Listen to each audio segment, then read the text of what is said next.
welcome you to another Life Stories live broadcast from Life Stories Worldwide.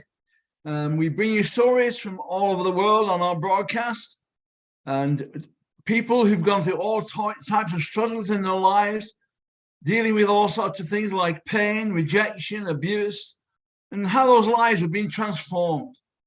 We are live on Zoom, Facebook, and YouTube. And we want to tell you, encourage your friends to join up and watch this story today. The live stories that we share on the broadcast can be viewed and listened to again on our YouTube channel, Life Stories at Lunch.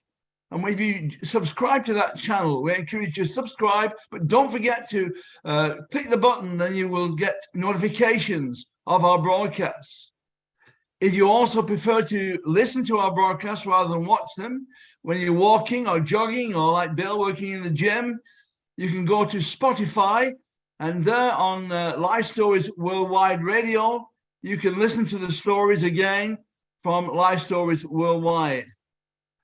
Our story today comes from the USA, where we have Loren Norris waiting to share his story.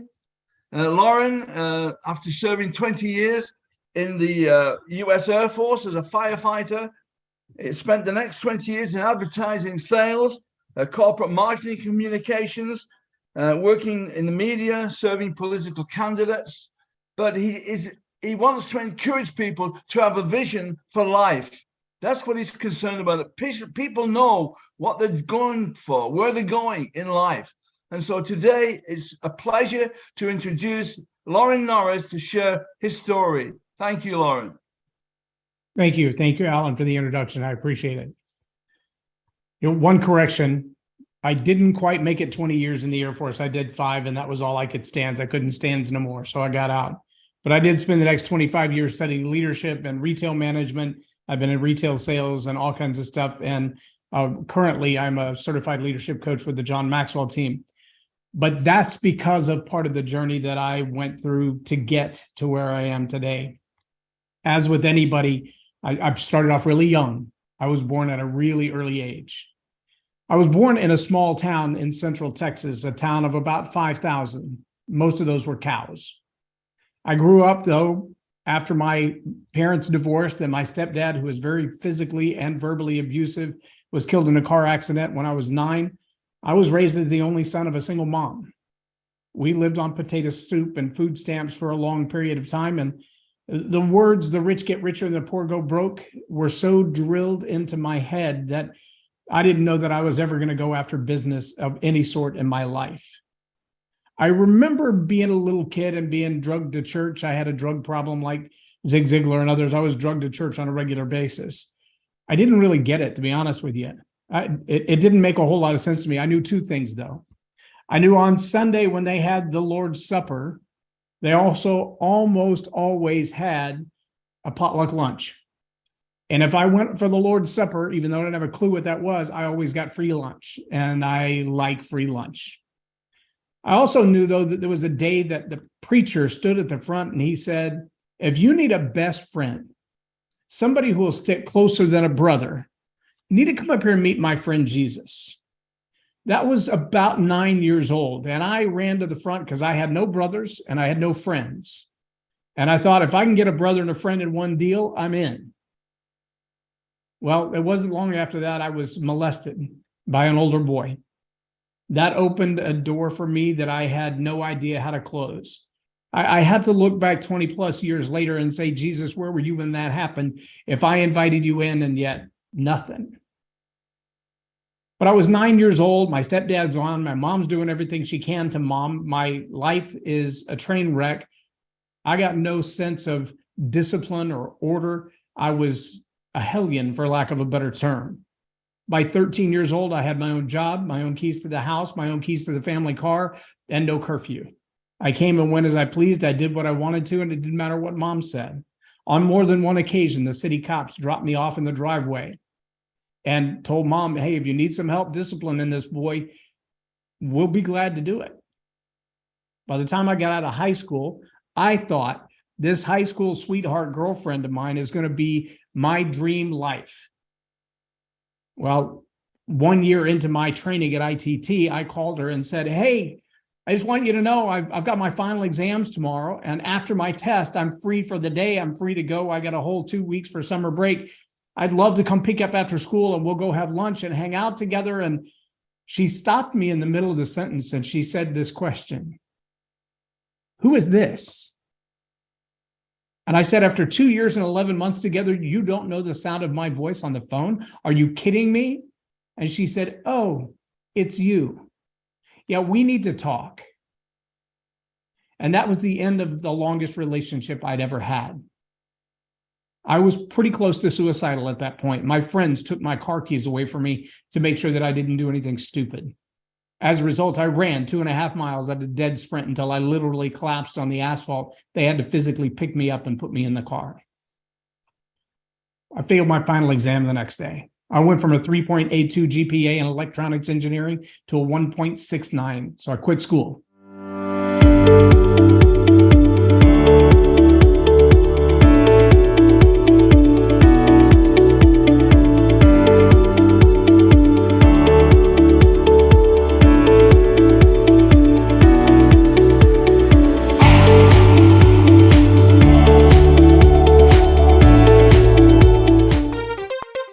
Life Stories.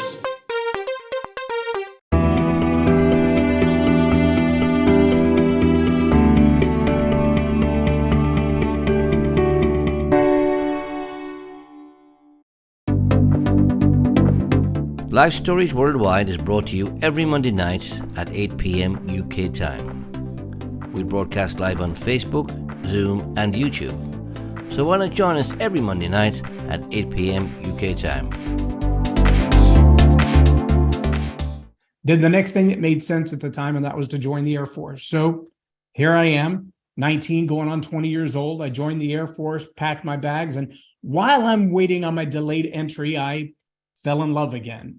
I get to basic training, and I'm trying to call this girl. You know, you got to call collect from basic training. I'm trying to write her letters, and they're coming back. Finally, her grandmother answers the phone and says she never wants to talk to you again.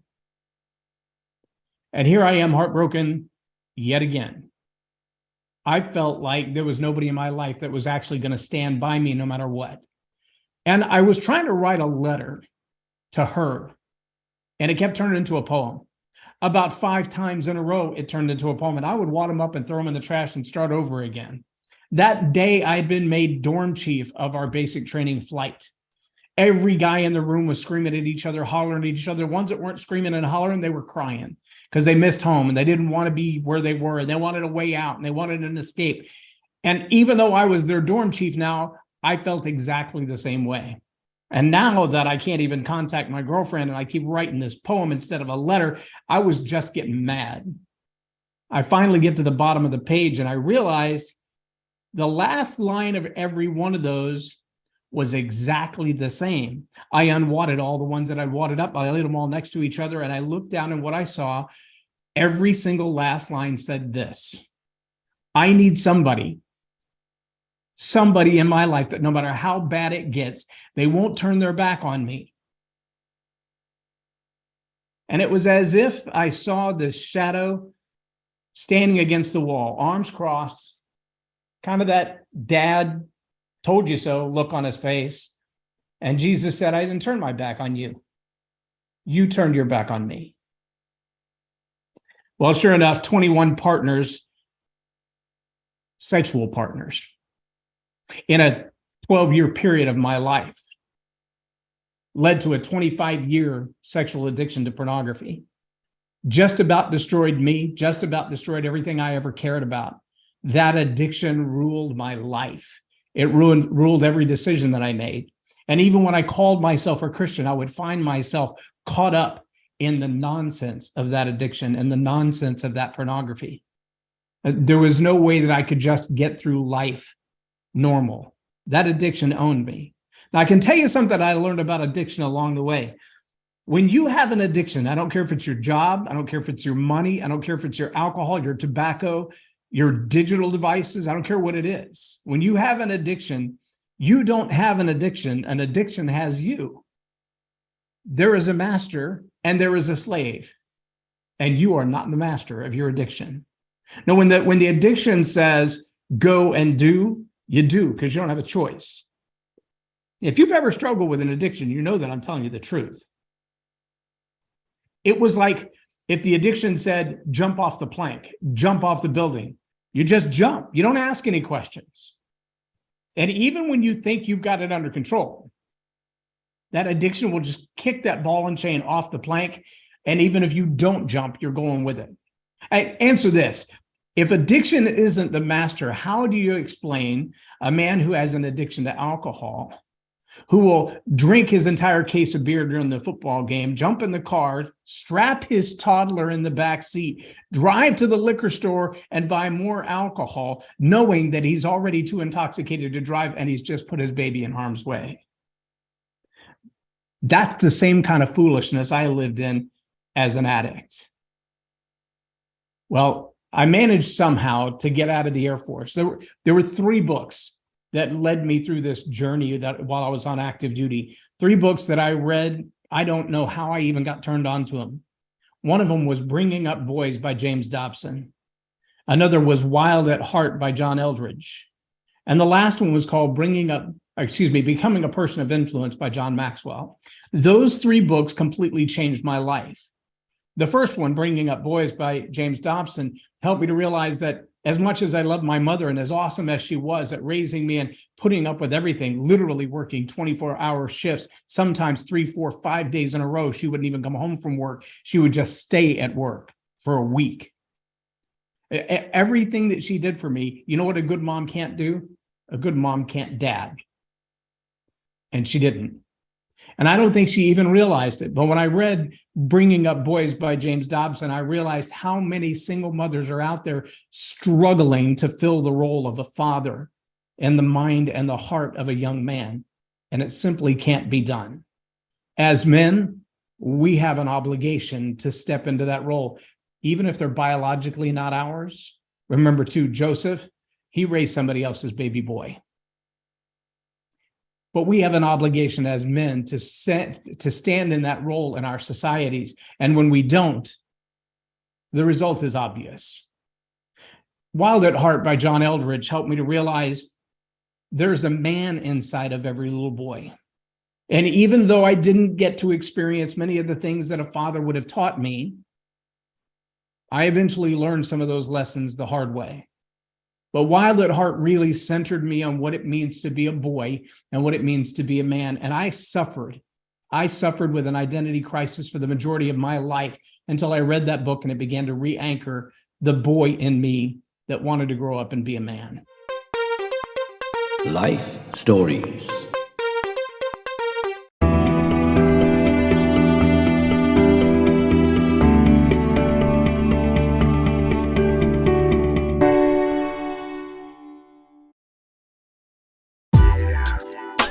You can subscribe to our YouTube channel, Life Stories at Lunch, where you can see and hear many more life stories. Don't forget to click the bell so we can notify you when we are live on YouTube. And then Becoming a Person of Influence, John Maxwell makes a really strong point. That's why he's become my mentor. I've invested a lot of money to continue being under his tutelage. He said, influence. That's leadership. It's influence, nothing more and nothing less. And when I began to realize what that meant was that every life that I spoke into, every person that I lived an example in front of, whether I was to make a fool of myself or to inspire them to better, that's leadership. It's not just the highest ranking. It's not the one with the title. It's not the one with the badge. It's not the one with the nameplate on the door. It's the one who has the most influence. When I spoke in the Congo a few years ago, I pointed that out and I said, I want you to understand both Barack Obama and the drug dealer on the corner are leaders because they have influence, because they make output into people's lives that becomes decisions that those others make. Their output is somebody else's decision. That's a leader. That's influence. The drug dealer probably not doing it for good reasons. You would hope the president of the United States is. But that's a significant difference when you realize that they're the same. when I started studying those 3 books and applying those things to my life, things began to turn around. Of course, by then I had fallen in love again. I was engaged to be married. I remember her dad telling me, you know, you're like a mainspring in a watch. You're just wound so tight. And I'm not sure when you're going to just boom and just all the pieces blow up. You're just so intense. I remember in the same conversation, though, he asked me a question and then he made me a promise. The promise was, if you'll wait to marry my daughter until after you get to your new duty assignment, which was Lakenheath, England, once you're there for a year and you're settled in and it looks like things are moving forward, if your relationship is still strong, then I will pay for everything. And I'm like, I can't afford for my family to fly to England to a wedding. He said, I'll pay for them to come too. I want everybody to be there. I just want to know that you've taken the time to think this through. Well, I didn't have a dad to give me advice, so I took his. And I told her, we'll wait till I get to the base and get secured, and then I'll have you come. And then her father asked me a question. He said, you know, I don't know how it is that you know that you love my daughter or that she loves you. And I said, well, I know when she cries what really drives her heart. And he stopped me right there and he said, have you actually seen my daughter cry? I said, I have. He said, what makes her cry? I don't even know what makes her tick. And I'm thinking to myself, if you don't know what makes her tick, if you don't know what makes her happy, if you don't know what makes her sad, if you don't know what her deepest passions are, how can you tell that I'm not the right one? I didn't ask those questions, though. I just listened. And he said, I've never seen her cry. I don't know what makes her tick. And so I told him what makes her tick. Well, somehow his wisdom, it lasted. And I got to England, and after the first year, I felt really compelled that God was telling me this is not the one for you. Not this is not the time, but this is not the one for you. And I called her and I told her that. And we broke up and we both cried and we tried to put it back together. And it was like somebody just kept sticking nails in our inner tube. It just kept going flat. We tried so hard to restore our relationship. We just couldn't. There was nothing wrong with it. That was the hard part. It just wasn't meant to be. And that was the harder part. She walked away and I walked away and we went our separate ways. And it was hard. I got out of the Air Force, got to my first home assignment out of the military, which was where my granddad lived in East Texas.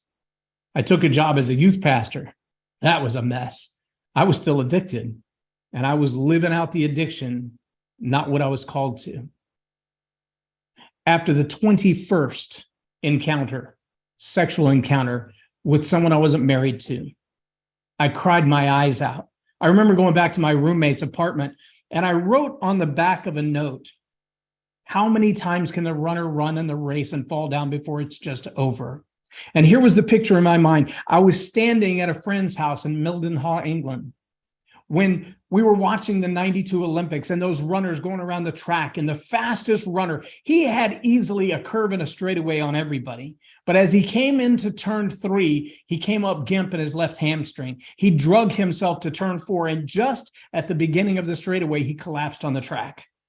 The entire field ran past him. The cameras following the runners as they're all running. He never left his lane. He lay on the ground, crying, writhing, holding his leg in pain, and an old man came out of the audience. The cameras trained on the guy on the field until the old man walks on the field. The judges are like, you can't come on the track until he crosses the finish line. The race isn't over. And the guy said, that's my son, and he will finish this race. And he picked him up and he carried him in his lane across that finish line. And I'm thinking to myself, I keep falling down in my life. I know what I'm supposed to be. I know who I'm supposed to be, or at least I have a pretty good picture of that, but I just keep screwing this thing up. There's no way out for me. And when I left that note for my roommate, I said, how many times can you fall down in the race before the race just ends? And nobody ever cares if you've crossed the finish line or not. It's just over. All the fans have gone away. The stands are empty. The cameras are off. The lights are off.